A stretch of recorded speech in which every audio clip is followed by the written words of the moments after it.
The fog crept in. It always did. It came from the sea, quiet as a secret. It wrapped around Pier 19, cold and damp. Lena shivered in her uncle's bait shop. The smell of salt and old wood filled the air. Her uncle was locking up. Darkness was falling. A deeper chill touched her skin. It was not just the evening air. It felt like something else. He was there. Mr. Elias. Again, every Thursday night he appeared. He stood by the last splintered pylon, right at the very edge of the pier. He never moved much, just stood and stared, out towards the gray, restless water. He never bought bait. He never spoke a word. He was just there, a fixture, like the old rusted cleats. His coat was dark, a long, dark coat. It seemed too heavy for him, too big. It flapped a little in the unseen breeze. A battered hat hid his face, cast it in perpetual shadow. Lena could never quite see his eyes, only the suggestion of a pale chin. He looked like a forgotten statue, placed there long ago, and then left to the sea mists. Lena watched him. She always did, from the dusty window of the bait shop. A strange feeling pricked at her, a little knot of unease in her stomach. Something about Mr. Elias was not quite of this world. He felt like a story, a sad story, one you knew did not end well. He carried the chill of deep water with him.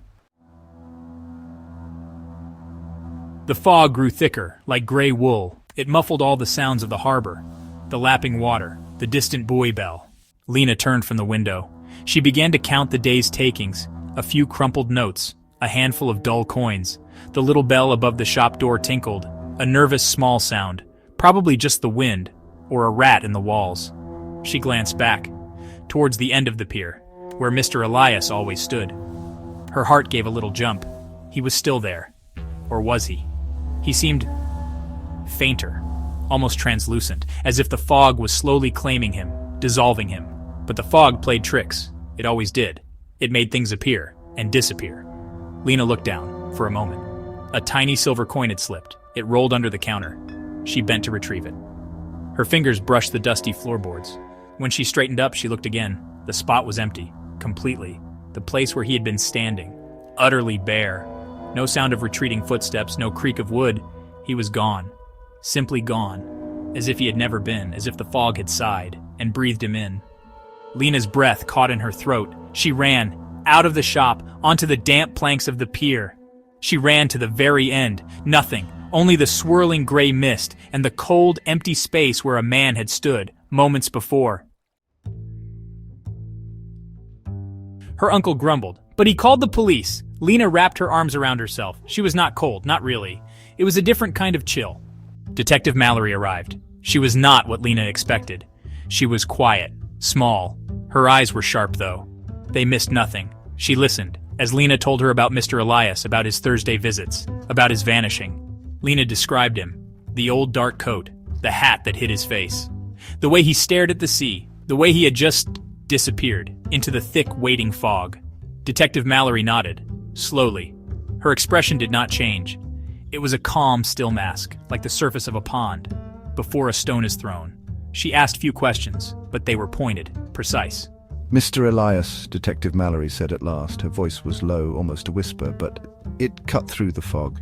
You mean Captain Elias Thorne? Lena stared. Captain? That quiet, still man? The detective's eyes held a strange sorrow. Captain Thorne's ship, she continued. The North Star, it went missing 42 years ago. Lena felt the pier sway. Or maybe it was her. 42 years, Mallory repeated softly. They sailed out into a fog much like this one and were never seen again. The ship, the crew, all gone, swallowed by the sea or the mist. It was this very week, all those years ago. The detective looked out towards the grey, endless water. Some folks in town say he never truly left, that he still keeps his watch. 42 years. The words echoed in Lena's mind. A ghost. She had been watching a ghost. Captain Elias Thorne. Not Mr. Elias. A man lost to the sea, lost to time, yet he returned, every Thursday, to their small, forgotten pier, Pier 19. A cold dread settled in Lena's heart, colder than any sea fog. He wasn't just odd. He wasn't real. Why? The question burned in Lena's thoughts. Why did he come back? To this specific pier? What was the meaning of Thursdays? Was he searching or waiting? Ghosts waited sometimes, for something they had lost, or something they were owed. Her skin tingled, the stories her grandmother told. about spirits tethered to the earth, bound by sorrow or by love. Was Captain Thorne looking for his lost ship, the North Star, or perhaps for a face in the fog, a loved one left behind on the shore? What unfinished business held him here, a spectral sentinel? Guarding a memory or a warning? The fog seemed to press closer, full of unanswered questions, full of his unseen presence. He was still out there, somewhere. Detective Mallory eventually left. Her car lights faded into the mist, but Lena remained. She stood where Mr. Elias, no, Captain Thorne had stood. She stared into the deepening gloom. He was out there. She felt it. A pull. A need to understand his lonely vigil. She would find out why his ghost returned, what he was waiting for. In the endless, silent fog, she had to.